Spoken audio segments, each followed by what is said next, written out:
Good morning, children. Hope you are all doing fine. Last class we have studied the reasons for French Revolution.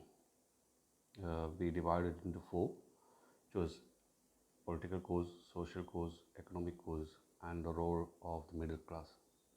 Hope you all understood it and you have learned it. Please do remember to write down the note, write in the keywords first, and then explain that point for each four of these points or four of these reasons. Now, let us move forward. After learning the causes of French Revolution, we are moving now towards the outbreak of the revolution, how the revolution started. The outbreak of the revolution actually started on 5th May 1789. We are touching on the main points during the French Revolution. King Louis XVI, during that time, he couldn't raise the tax by himself. It was not permitted that he could raise the tax by his authority. He had to get a vote permission, or he had to pass it through Estate General, which was a body of representatives from all the three estates. Before, he already had tried in 77 to get the approval of nobles and clergy, the first two estates. He called a meeting of first two estates and tried to get the tax increase proposal passed, but they didn't agree. And his proposal was they also have to pay part of the tax. That's why they didn't agree, they just rejected it. So he was forced to summon Estate General, where all the representatives of each estate would come. So without having any other option, King decided to call Estate General. It was on his own discretion when he has to call Estate General, and it was never assembled after 1614. The last time Estate General was convocated was in 1614. So after a long period, King ordered for the Estate General to be assembled to discuss about the tax implementation to cover the expenses, as we learned in previous lesson. So the Estate General was represented by 300 representatives from clergy, another 300 representatives from nobility, and 600 representatives from the working class. During that time,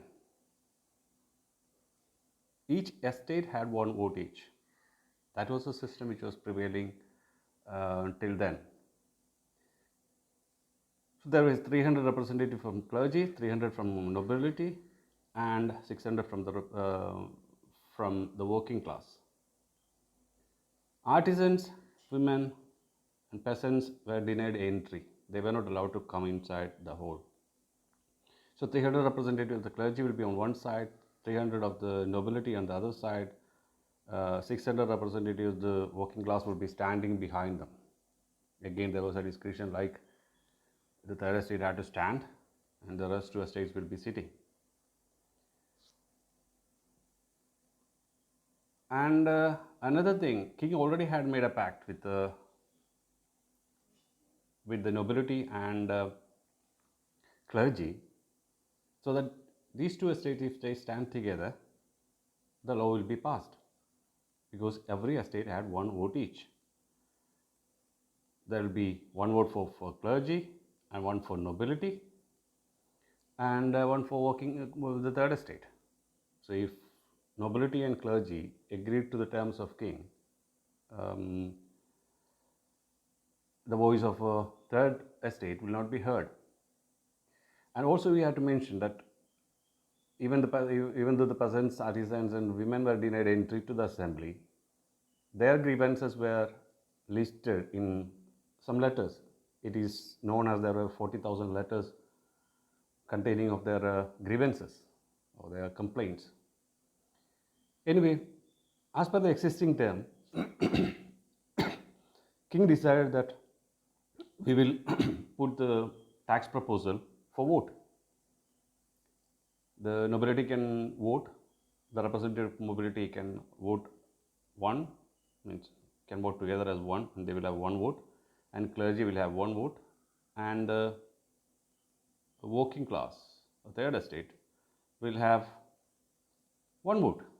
That's when the third estate representatives came up and they said, no, we need a vote for each representative. Remember that then the complete scenario changes, because nobility will have 300 vote, clergy will have 300 votes, and the working class will have 600 votes. So they have to ensure that every clergy representative, every representative of the nobility has to vote to support the king if it has to pass. Otherwise, the working class will have upper hand because they have 600 votes.